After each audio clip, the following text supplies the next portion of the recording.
আসসালামু আলাইকুম। আজকের ভিডিওটি অত্যন্ত গুরুত্বপূর্ণ। আজকের ভিডিওতে আমি আপনাদের সাথে আলোচনা করব চয়নিকে আবেদনের সময় কি ভুল করলে মূলত আপনাদের আবেদনপত্র বাতিল হয়ে যাবে।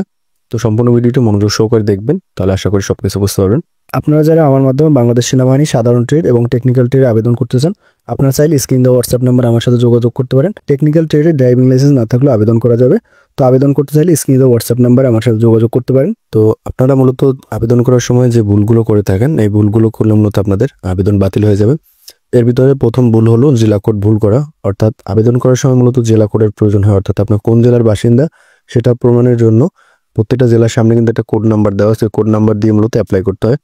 তো ভুল করে যদি জেলা কোডটা ভুল করে ফেলেন, সেক্ষেত্রে কিন্তু আপনার আবেদন বাতিল হয়ে যাবে। কারণ ভুল করে যদি আপনি আপনার জেলা বাদ দিয়ে অন্য জেলার তথ্য দিয়ে আবেদন করেন, সেক্ষেত্রে আবেদন করার সময় কিন্তু থানা, গ্রাম, পোস্ট কোড এগুলো দেওয়ার প্রয়োজন হয়।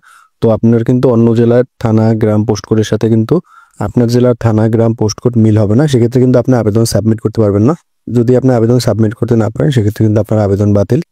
এরপরে আবেদন করার সময় আপনি যদি ভুল করে এসএসটিটি বা এসএসজিডি দিয়ে আবেদন করেন, অর্থাৎ দেখা যায় আপনি সেনা সন্তান না, সেক্ষেত্রে ভুল করে আপনি এসএসজিডি দিচ্ছেন বা এসএসটিটি দিচ্ছেন, সেক্ষেত্রেও কিন্তু আপনার আবেদন বাতিল হবে। এসএসজিডি বা এসএসটিটি এটা মূলত সেনা সন্তানদের জন্য।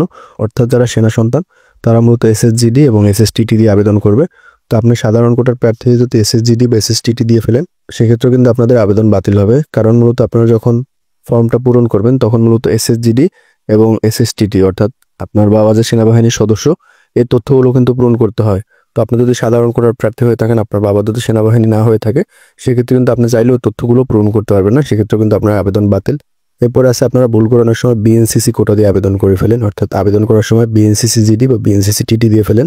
তো এই তথ্যটা মূলত পূরণ করতে হবে যারা মূলত বিএনসিসি ক্যাডেট তাদের ক্ষেত্রে। কারণ এখানে আবেদন করার সময় মূলত ক্যাডেট নাম্বার, রেজিমেন্ট নাম এগুলো দিতে হয়। তো আপনি যদি সাধারণ কোটার প্রার্থী হয়ে থাকেন, আপনার যদি বিএনসিসি কোর্স না করা থাকে, সেক্ষেত্রে কিন্তু আপনি এই তথ্যগুলো দিতে পারবেন না। তথ্যগুলো না দিতে পারলে কিন্তু আপনি আবেদনও সাবমিট করতে পারবেন না। আর আপনি যদি আবেদন সাবমিট না করতে পারেন, সেক্ষেত্রে কিন্তু আপনার আবেদন বাতিল হবে। এরপর আপনার একটা ভুল করেন, সেটা হলো আবেদন করার সময় টিটিটিএ দিয়ে আবেদন করে ফেলেন। অনেক সময় দেখা যায় আপনি ট্রাস্ট টেকনিক্যাল ইনস্টিটিউট থেকে কোর্স করেন, অর্থাৎ ক্যান্টনমেন্ট থেকে মূলত আপনি কোর্স করেননি, তারপরে ভুল করে টিটিটিএ দিয়ে ফেলেন। সেক্ষেত্রে কিন্তু আপনার টিটিটিএর যে তথ্যগুলো সেগুলো দিতে হবে। সেগুলো যদি আপনি না দিতে পারেন, সেক্ষেত্রে কিন্তু আপনার আবেদন বাতিল হবে। তো আবেদন করার সময় অবশ্যই আপনাদের এই বিষয়গুলো খেয়াল করতে হবে। অর্থাৎ আপনারা যখন আবেদন করবেন, যারা মূলত সাধারণ কোটার প্রার্থী, অবশ্যই তারা আবেদন করার সময় জিডিতে আবেদন করলে শুধু জিডি দিয়ে আবেদন করবেন। টেকনিক্যাল আবেদন করতে চাইলে শুধু টিটি দিয়ে আবেদন করবেন। এবং যারা সেনা সন্তান তাদের ক্ষেত্রে এসএসজিডি বা এসএসটিটি, যারা বিএনসিসি তাদের ক্ষেত্রে বিএনসিসি টিটি বা বিএনসিসি জিডি দিয়ে আবেদন করতে হবে। এবং যারা মূলত ট্রাস্ট টেকনিক্যাল ইনস্টিটিউট অর্থাৎ ক্যান্টনমেন্ট থেকে কোর্স করছেন, তারা আবেদন করার সময় টেকনিক্যালি যদি আবেদন করে থাকেন, সেক্ষেত্রে টিটিটিএ দিয়ে আবেদন করবেন। এগুলো মূলত আবেদন করার সময় ভুল করা যাবে না। যদি ভুল করেন, সেক্ষেত্রে আপনার তথ্য না দিতে পারলে কিন্তু আপনার আবেদন সাবমিট নেওয়া হবে না। আর আপনি যদি আবেদন সাবমিট করতে না পারেন, সেক্ষেত্রে কিন্তু আপনার আবেদন বাতিল হয়ে যাবে। তো এরপর আপনাদের একটা প্রশ্ন থাকতে পারে যে আপনার আবেদন সাবমিট করে ফেলছেন, দেখা যায় অনেক সময় জন্ম নিবন্ধন নাম্বার একটা ভুল করে ফেলছেন বা কোনো অপশন ইয়েস হবে, নো দিয়ে ফেলছেন, সেক্ষেত্রে কি আপনার আবেদন বাতিল হবে? না, এক্ষেত্রে মূলত আপনার আবেদন বাতিল হবে না।